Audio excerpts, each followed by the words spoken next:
actuando de acuerdo a las formalidades legales. ¿De acuerdo? Sí. Ya, bien. A eso se refiere entonces a esa parte, capacidad de los litigantes para comparecer en el juicio. La observancia de las formalidades prescritas por la ley para la validez de los diferentes actos que lo constituyen.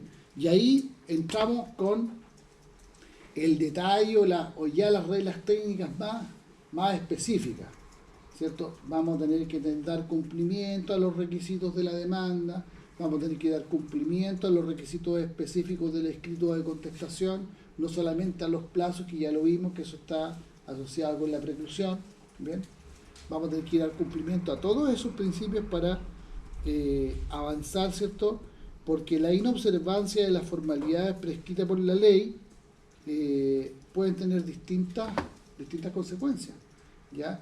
Y las infracciones de ella en general, la otra vez yo se los puntualicé, pero se los recuerdo ahora. En general, cuando se realiza una actuación, ¿cierto?, y las formalidades legales no son cumplidas, uno puede alegar algún incidente de nulidad durante la tramitación de la causa, o al final de ella, a propósito de la sentencia definitiva, uno puede presentar un recurso, ¿de acuerdo? Un recurso procesal en donde uno alegue esas infracciones a las formas de la ley.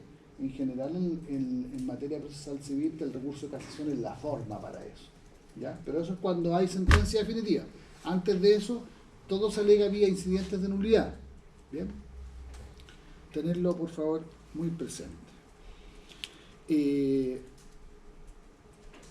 Acá, en la observancia de las formalidades legales, no solamente hay que pensar en su extensión en la ausencia de formalidades escritas, también hay que ponerse en paralelo el ejercicio que hemos venido haciendo en varios aspectos con los sistemas reformados, donde hay otros principios que priman y que son también relevantes.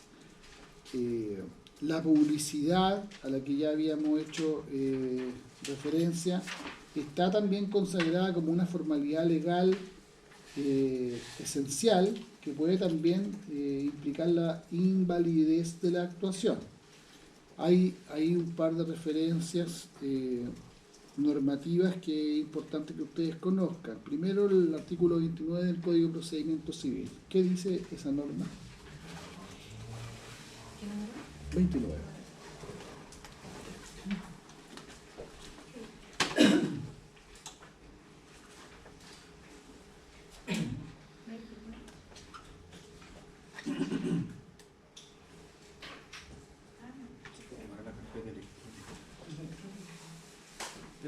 Sí, del 29 leámoslo, a ver qué dice. Se formará la carpeta electrónica con los escritos, documentos, resoluciones, actas de audiencias y actuaciones de toda especie que se presenten o verifiquen en el juicio. Estos antecedentes serán registrados y conservados íntegramente en orden sucesivo conforme a su fecha de presentación o verificación a través de cualquier medio que garantice la fidelidad, preservación y reproducción de su contenido, lo que se regulará mediante auto acordado de la Corte Suprema. ¿Sí? ¿Sí? La carpeta electrónica estará disponible en el portal de Internet del Poder Judicial, salvo que la ley establezca lo contrario o habilite al tribunal para restringir su publicidad. Ya, ahí está recogido el principio de publicidad, ¿de acuerdo? Que para estos efectos es una formalidad legal que no puede ser infringida, ¿de acuerdo? Porque se requiere tener acceso a la información, en este caso, en el caso de las causas civiles, no solamente para las partes, sino que también para los terceros, porque hay una serie de materias que se pueden estar tramitando en materia civil que son relevantes para cualquier persona, por eso que hay publicidad. Y el 289 del Código Procesal Penal también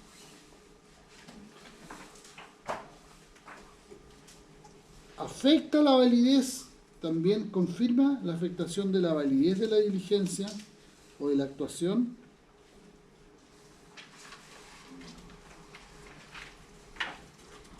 por la inobservancia del principio de publicidad. Veamos qué dice el 289 del Código Procesal Penal.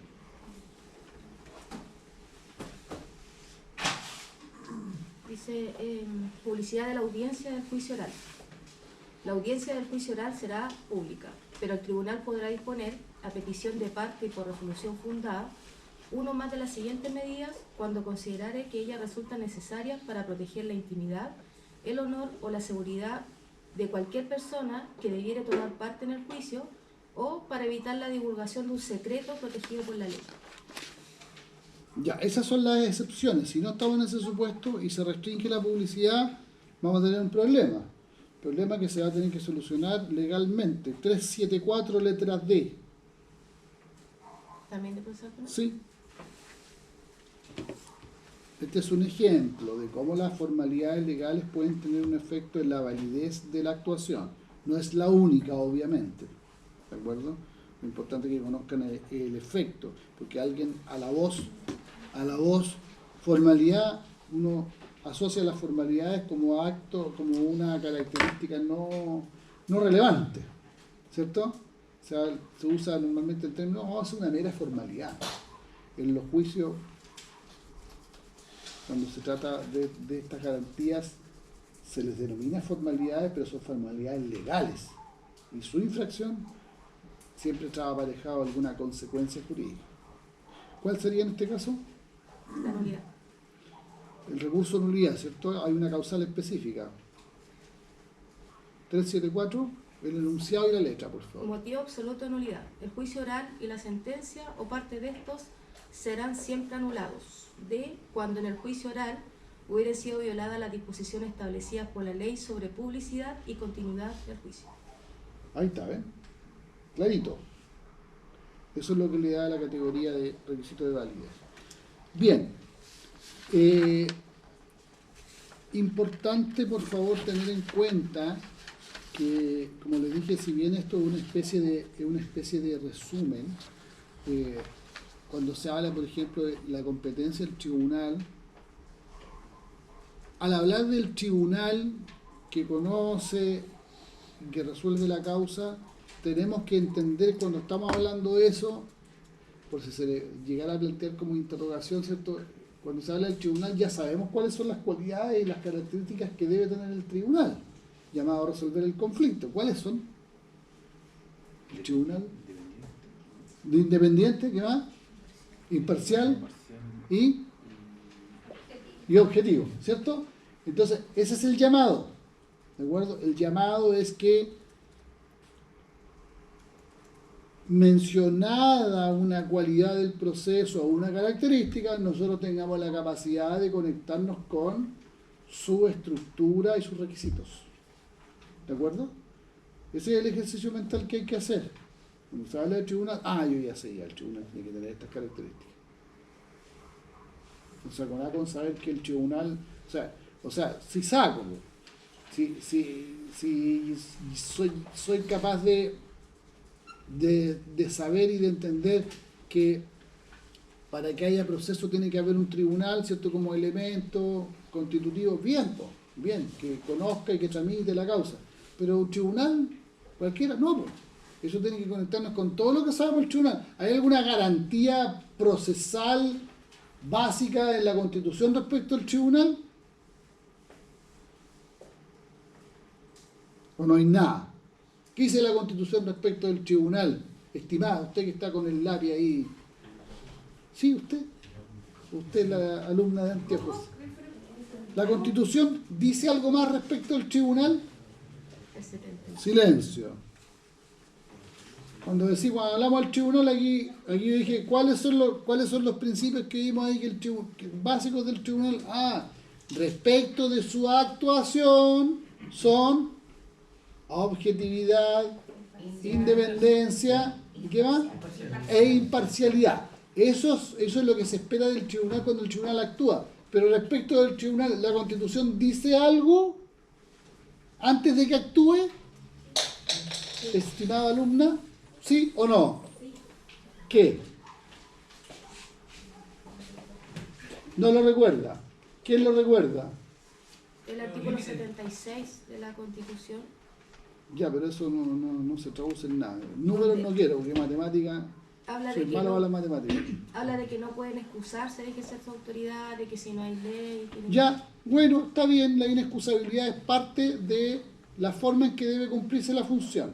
La pregunta fue, ¿hay en la Constitución alguna referencia relevante respecto del tribunal? Sí, los límites, profesor, que ejerce la jurisdicción, ahí tenemos la independencia. Antes que eso. Y la calidad de los juzgadores. ¿Ah? Le entrega la facultad a los tribunales para conocer de actos. Ya el otorgamiento de la jurisdicción, ¿cierto? Está en la Constitución, le entrega esa función. Ya, le entrega esa función como una función que es un deber. Independiente.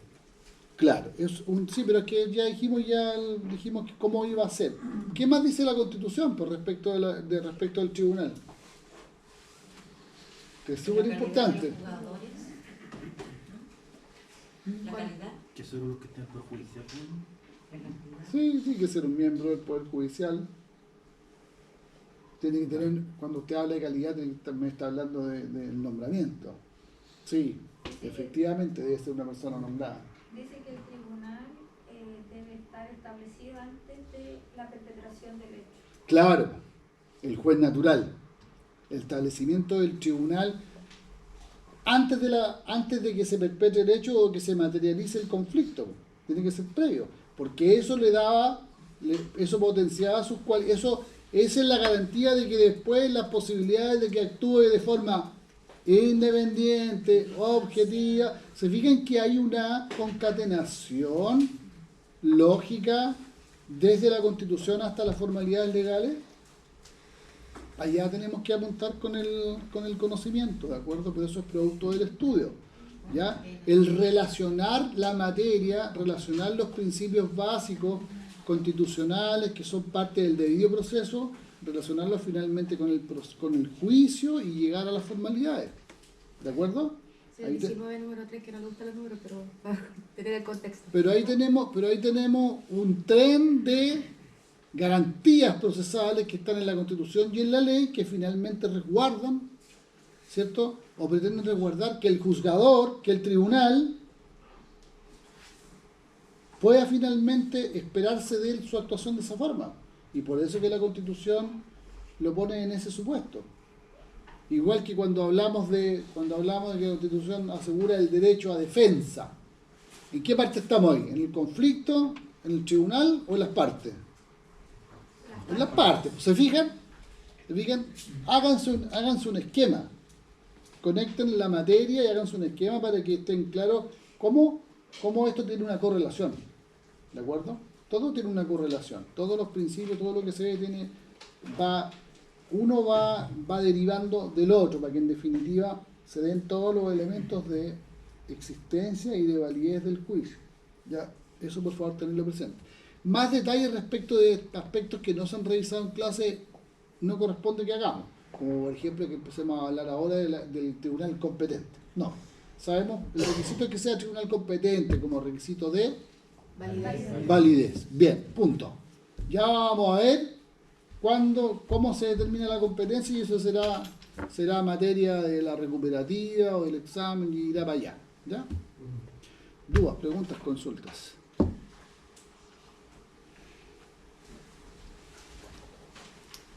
Revisen sus apuntes, revisen sus papeles. Yo no tengo apuro. Profesor, yo tenía una duda, pero de lo anterior que habíamos visto en el repaso, con respecto a la prueba... De esta unidad estamos hablando, ¿no? Sí. ¿Sí? ¿Ya? Sí, con respecto a que usted decía que en Derecho Procesal Civil las pruebas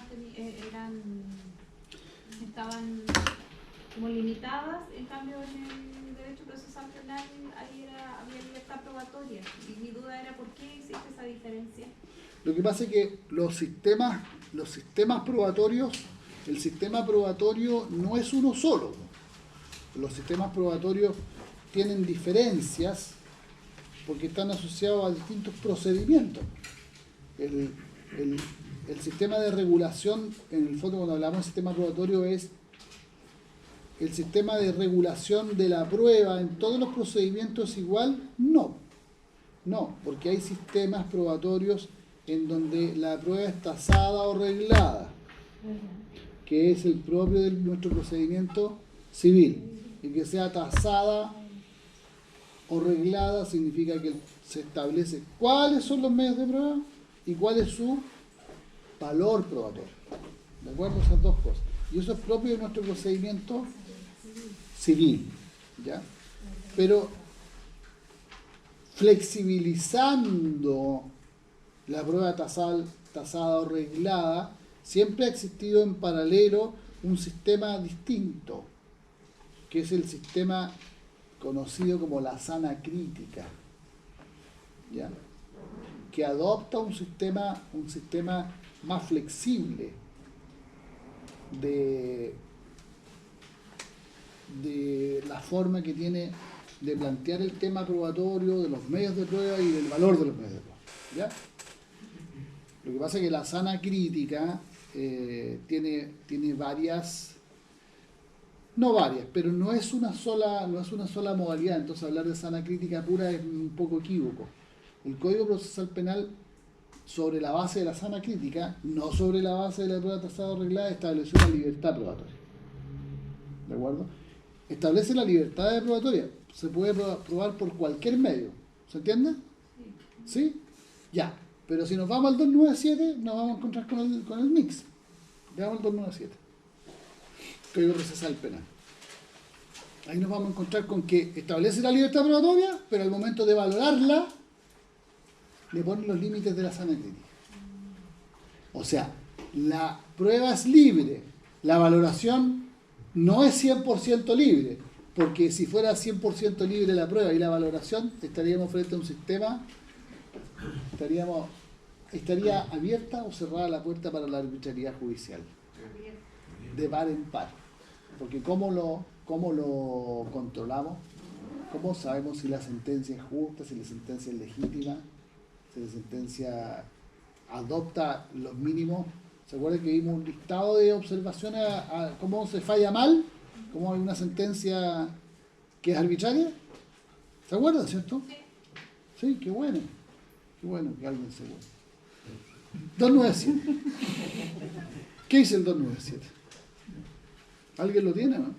Con relación de la prueba, los tribunales apreciarán la prueba con libertad, pero no podrán contradecir los principios de la lógica, las máximas de la experiencia y los conocimientos científicamente afianzados. Esos son los límites.